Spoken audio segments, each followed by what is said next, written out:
The SEC is the most annoying conference in my opinion. They were paying players before it was even legal. Now they're complaining people can pay their players. Now they're talking about seceding from the NCAA. Let's get into the teams and project their records. I have the bottom 3 teams in the SEC all finishing at a 3-9 record. Arkansas, Vanderbilt, and Kentucky. Arkansas went 2-10 last year. They lose their superhuman quarterback in Taylon Green and their 1,000-yard rusher. They have a first-year head coach. In the first 5 games, they played Georgia, Texas A&M, and Utah. They have the possibility to end up playing 7 ranked teams, which is pretty unfortunate for them, with a first-year starting quarterback and a first-year head coach. Kentucky, I think, is going to go 3-9 because of their schedule. After their home opener against Youngstown State, they go on to play Alabama, Texas A&M, South Carolina, LSU, and Oklahoma. Their head coach has no previous head coaching experience. Last year, they only had 2 wins in conference, and I don't expect it to be any better this year. Mississippi State will have a fun quarterback to watch, but the SEC is just a little too top-heavy for me to predict any upsets for these bottom 3 teams. Mississippi State is replacing a lot of their O-line and wide receivers, which I think is going to be hard for them to have an explosive offense to compete with some of these top-tier SEC schools. Vanderbilt going 4-8. Vanderbilt was the most experienced team in college football last year, but they are losing a lot of talent. I think they'll start the season 3-0, but quickly head downhill from there and only win 1 more game the next 9. Next, we have the University of Florida at a 5-7 record. Florida has a first-year head coach in John Summerall. Their quarterback does not have much starting experience, and although they have a lot of weapons spread throughout the team, I just don't think they're strong enough. Next, we're jumping up to the teams that will finish with a positive record. First, we have Missouri and Tennessee. They will have the most explosive run game in college football. Ahmad Hardy's going to be so fun to watch this year. Last year, he had an incredible season at 1,600 yards and 16 touchdowns, averaging 6.5 yards a carry. If you're going to watch anybody's college football highlights from last year, go watch Ahmad Hardy's.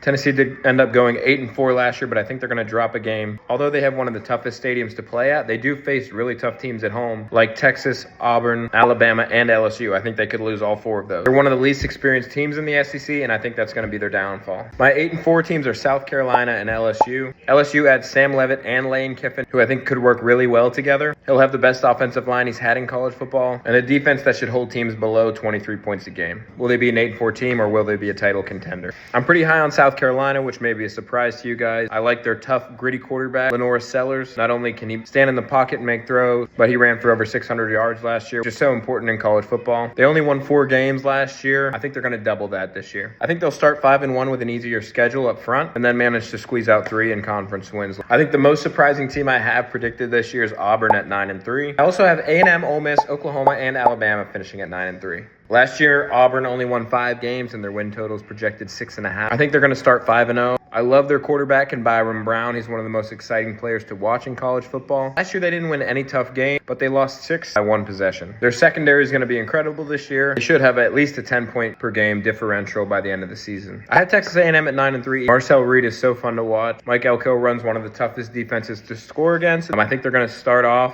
8-0 and lose 3 of their last 4. I have Ole Miss going 9-3. To me that they won 13 total games last year, and Vegas dropped their win total down to 7.5. They retained their quarterback and their All-American running back. Their offense should score north of 35 points per game this year. Oklahoma is another team that Vegas has projected at 7.5. Last year they went 10-3. Venables is still their head coach, who runs an amazing defense. Last year they only allowed 278 yards per game, which is incredible. Alabama is one of my least favorite teams of all time, most likely just because Nick Saban's been there my whole life, and I hate Nick Saban. Last year Alabama went 10-2, and it seemed like a disappointment for some reason to those fans. I do think Georgia will beat them in Tuscaloosa, get revenge from last year's SEC title game. I think they'll lose to A&M at homecoming, and I think they'll lose to Auburn at home in Week 12. For the SEC title game, I have Texas playing Georgia. Last year, Texas went 9-3. The biggest question for them is Arch Manning going to live up to the hype, or is he just a mediocre quarterback? The roster is going to be incredibly fun to watch this year, and if Arch plays to the level that we think he can,